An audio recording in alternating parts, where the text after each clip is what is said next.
What is your criteria of equality in relationships, personal relationships? I'd love to know. How do you know that you're being an equal, that you're being treated as an equal in a relationship? And how do you know that you are treating someone else as your equal in a personal relationship? So if you feel like sharing, please let me know in the comments. I would love to know.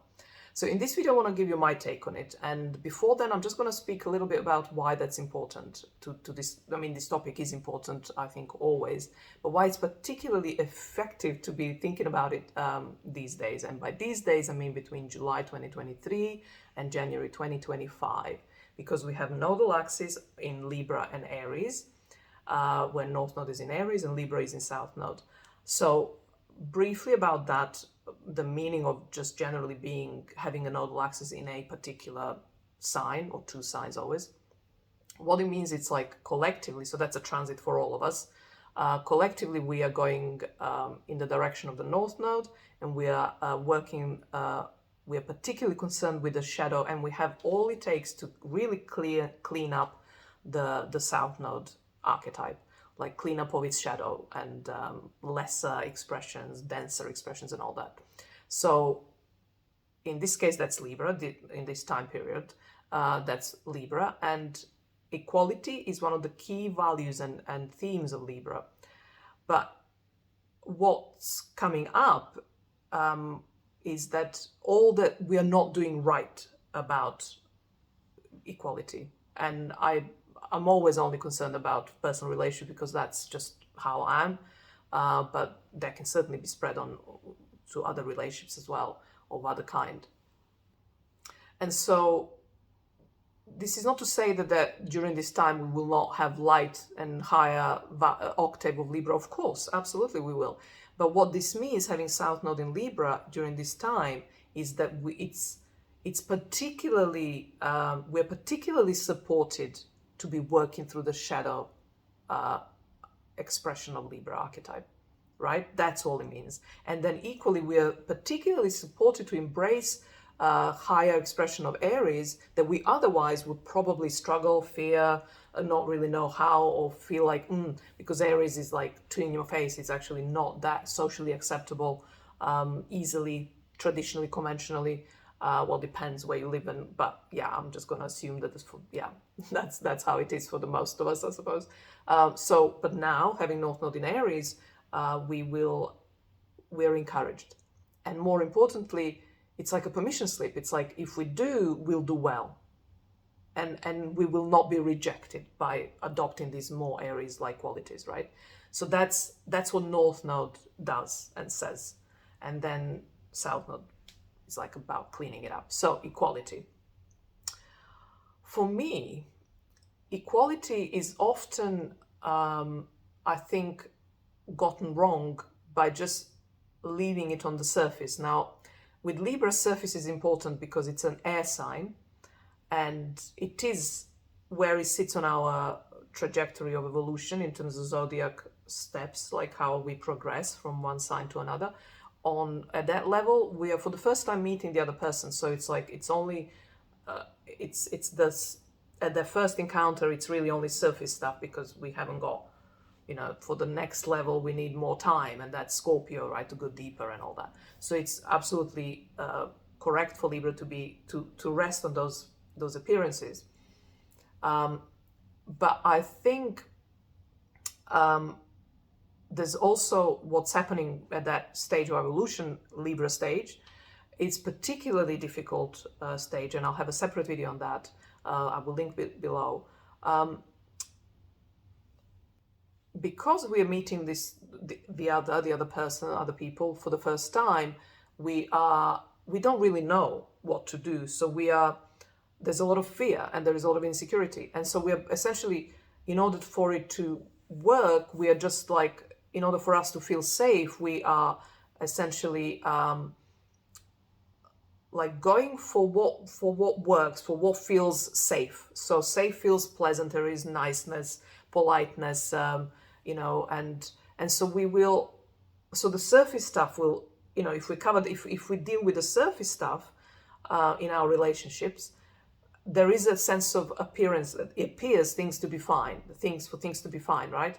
So that's why we are we're taking this equality piece to be a matter of appearances, and we do it wrong. We get it wrong by doing it that way. And so why? Because I think the way to make someone feel equal, the way to treat someone as equal, is to treat them, to assume that they're equal in their capacity and capability of receiving us fully, as in whatever that is in that moment, not fully in terms of our totality and all that. No, just in that exchange, which is how we either feel equal or not equal, right? And so, like with all these axes, particularly when it comes to nodes, because that's how they live, literally, that the energy really like is like a shaft of energy from Libra to Aries in this instance. We need to bring in the archetype that's lacking in this setup. So Libra Aries setup is the relationships, and when I speak of them here, it's personal relationships. So if we are doing too much Libra, if we are staying too much on the surface, we are not really being equal.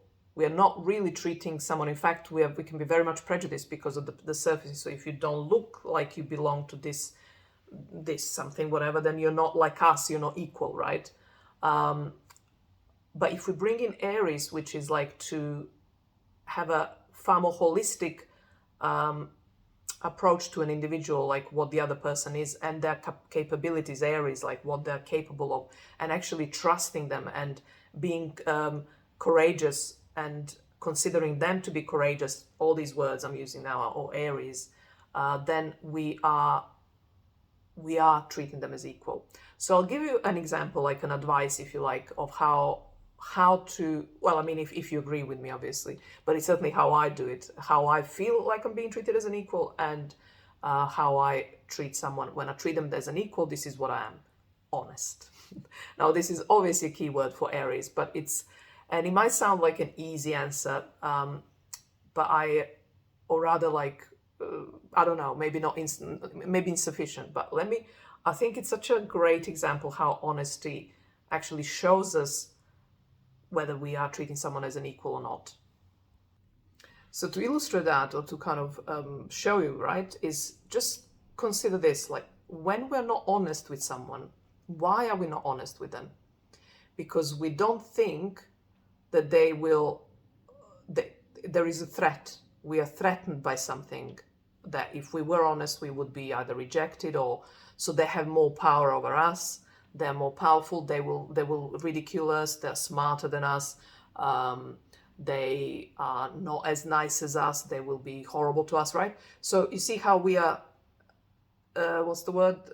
Unequalizing them. How we are considering ourselves less than them, right? So not equal. It can also be like that we think that we are better because we are not telling them truth because they can't take it. So they're not going to be able to take it. They're weaker. They're not as strong as us. So you see, the moment we choose not to be honest is because we are not considering the other person capable of receiving us as we are. But the moment we decide to be equal, or rather honest, we are treating them as an equal. And it's something as I say often enough, I believe here on this channel, that all of this is from my personal long-lived experiences. But I have lived with this since my teens. I think I have kind of developed this philosophy and theory, which is that it's a sign of respect, which is a side effect of being equal, or the side effect of respecting someone is treating them as equal. Because like I trust that you can take me, that you can take what I give you. Because the moment I try not to be honest, and I have times when I wasn't honest, either unintentionally or intentionally, but I know when that happens is because I don't think you can take me. I don't think it's manipulating, it's patronizing. I immediately feel like it's patronizing for me not to be honest with you, particularly if it's about the relationship itself. If it's something private to do with me, And it's because you see, this equality is really truly just a matter of relationships. So the moment you're in a relationship, the question is like, what's relevant for the relationship? And then within that relevance, then it's like, then within that, you aim to treat someone equally. And so if this isn't clear enough, what I mean, there is stuff about me that I will not be honest about because it's irrelevant to our relationship. It doesn't affect it. It doesn't matter. And therefore, and I don't particularly want to, maybe it's private or something, right? So the equality doesn't mean like openness, like I'm just going to tell you everything and be honest in that way. Honesty, like openness, it's not the same. Openness and honesty are not the same. You can be honest about being closed, right? But you can be, if you're open, then it's like anything goes.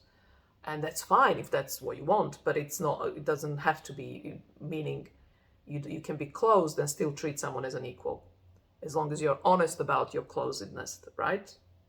Because then it's like you're equal. That equality goes beyond surface. It kind of goes to the essence of your beingness, your own and the other person's.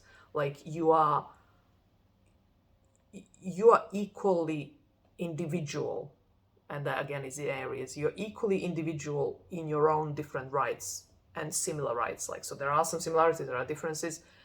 And you can only achieve that individuality within the relationship by being honest, right? Because, like I say, as opposed to open, if the more of the two are interlaced, into whatever, overlap, the closer you are, the more intimate relationship is. But you can have an honest relationship of equals without being open.